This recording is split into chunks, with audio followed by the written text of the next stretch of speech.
가을은 여름 성경학교 신약 첫 번째 시간입니다. 첫 번째 주제는 성취입니다. 먼저 말씀 한 구절 읽겠습니다.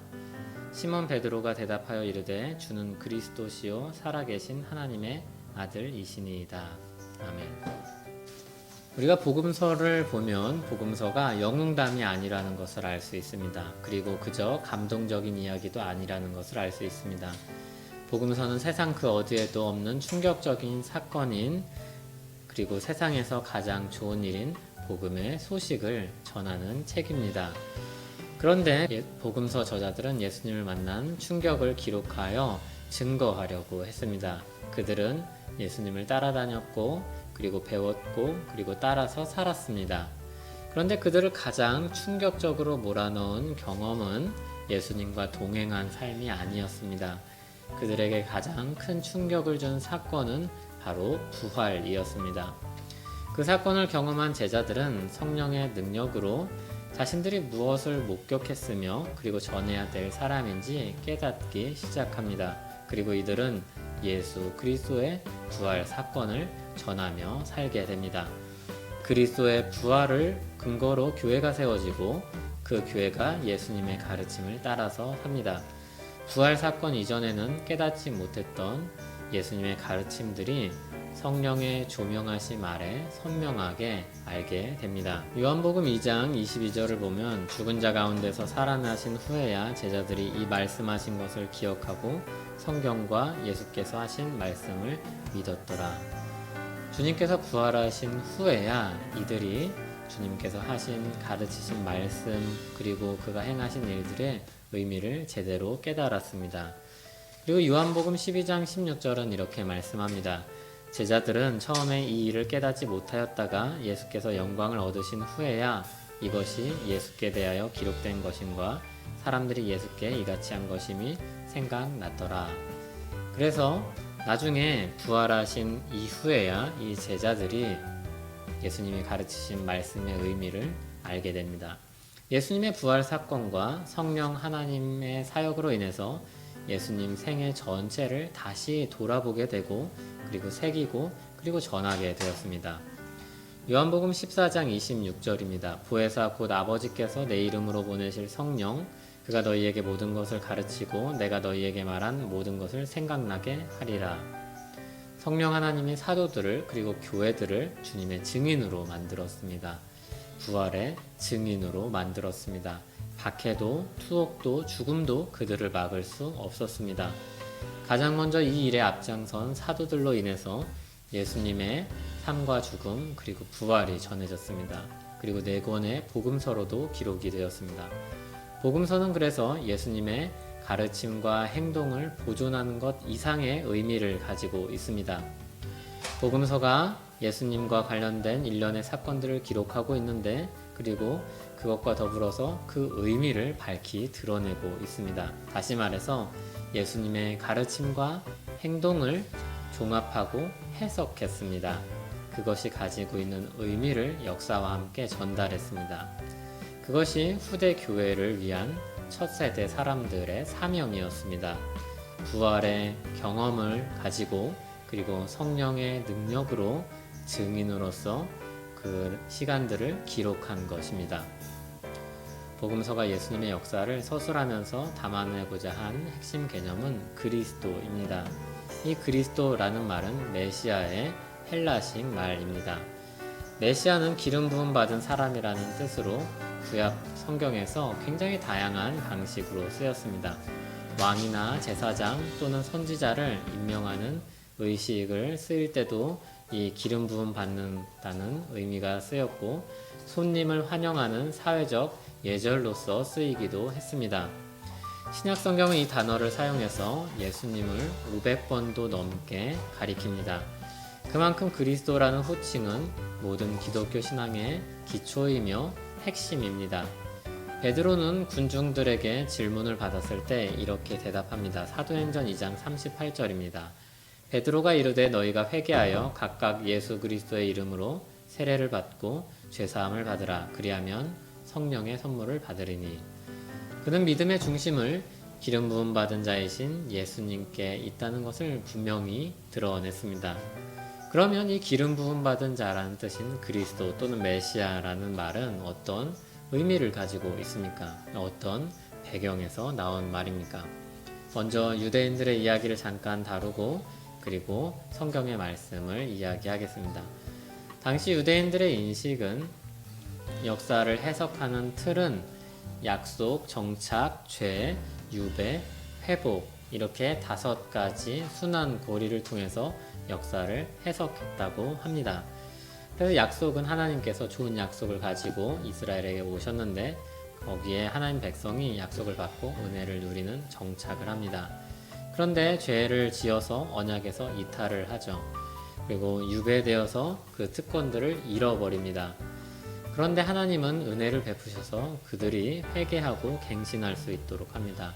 그때 기름 부음 받은 지도자를 세워서 이스라엘을 회복시키십니다. 이 순환고리는 우리가 어디서 발견할 수 있습니까? 사사기에서 우리가 많이 보는 그런 것이죠. 그리고 에스라 시대의 귀환에서 보기도 합니다. 이스라엘 민족 역사를 전체를 이런 식으로 해석을 했다고 합니다. 그래서 예수님이 오기 전에 유대인들이 이스라엘 갱신에 대한 소망을 가지고 있습니다. 그리고 회복에 대한 관심을 가지고 있습니다. 이 회복에 대한 관심은 자연스럽게 메시아를 향한 갈망으로 이어집니다. 이 유대인들이 생각하기에 지금 그들이 처한 현실, 예수님 당시의 현실은 유배 상태입니다. 그래서 이 유배 상태를 벗어날 수 있는, 회복할 수 있는 메시아를 기다립니다. 그런데 이 메시아에 대한 기대가 커지면 커질수록 점점 그 전에 기름 부음 받았던 자들의 그런 이미지들이 겹쳐지고 합성이 됩니다.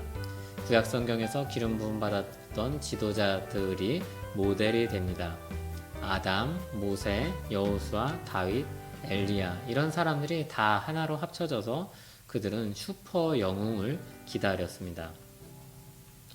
그때 이 기다리는 사람들만큼 가짜 메시아도 많이 있었습니다.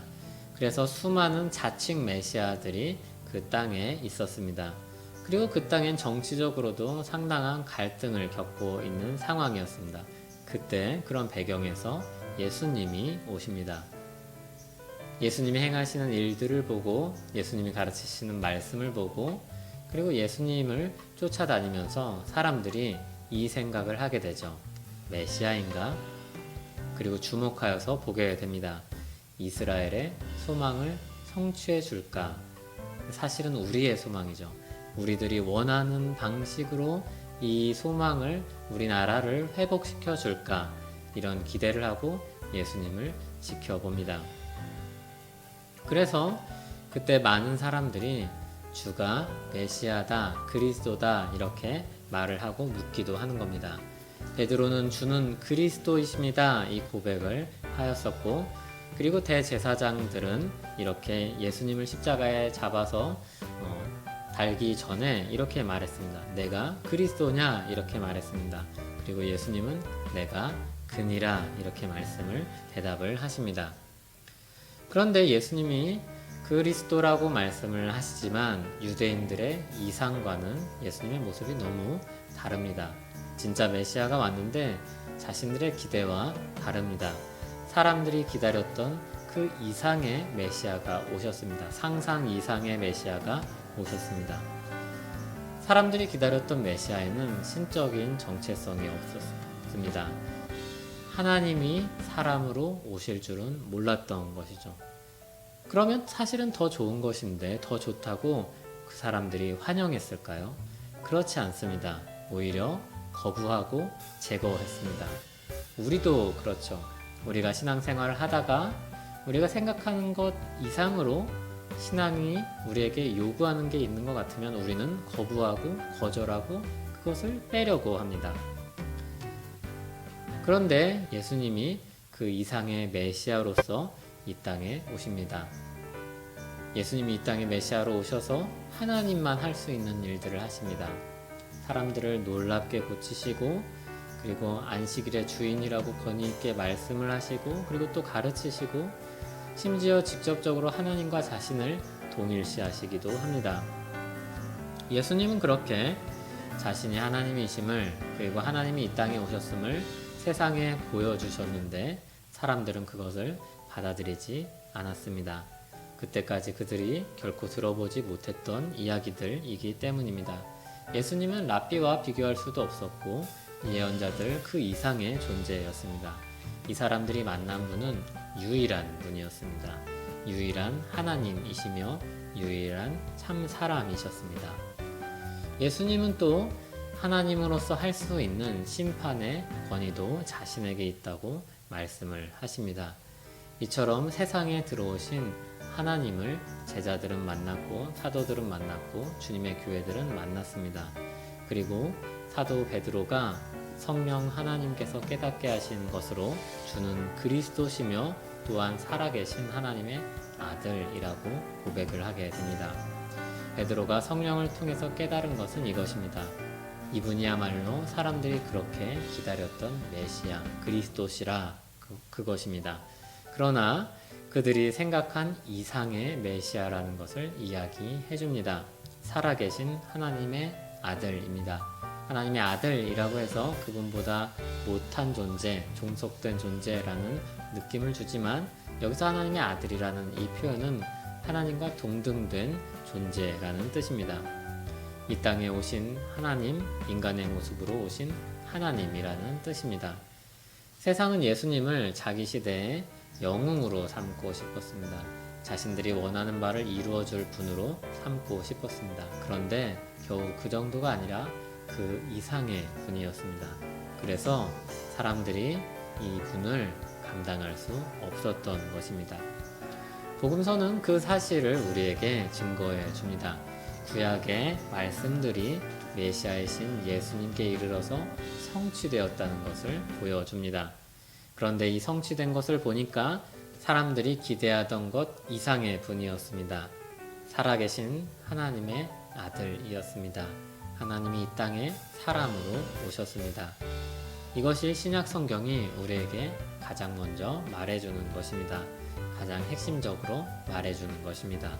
이 땅에 오신 하나님 예수 그리스도에 대한 증거입니다. 주가 그리스도이시며 살아계신 하나님의 아들이심을 우리에게 신약 성경은 증거해 줍니다. 이것이 신약 성경의 핵심이며 그리고 첫 번째로 우리가 기억해야 될 사실입니다. 잠깐 기도하겠습니다. 하나님 아버지, 우리가 어른이지만 성경을 다시 한번 전체적인 안목을 보기 위해서 우리가 이렇게 어른 여름 성경학교를 가집니다. 주님, 우리의 눈을 열어주시고 그리고 이 땅에 하나님이 지으신 선하시고 아름다운 창조 세계를 보게 하시며 그리고 하나님이 이루신 일을 보게 하시고 예수 그리스도, 이 땅에 오신 하나님이신 예수 그리스도를 만나게 하여 주시옵소서. 그리고 그분과 동행하며 살게 하여 주시옵소서. 예수님 이름으로 기도합니다. 아멘.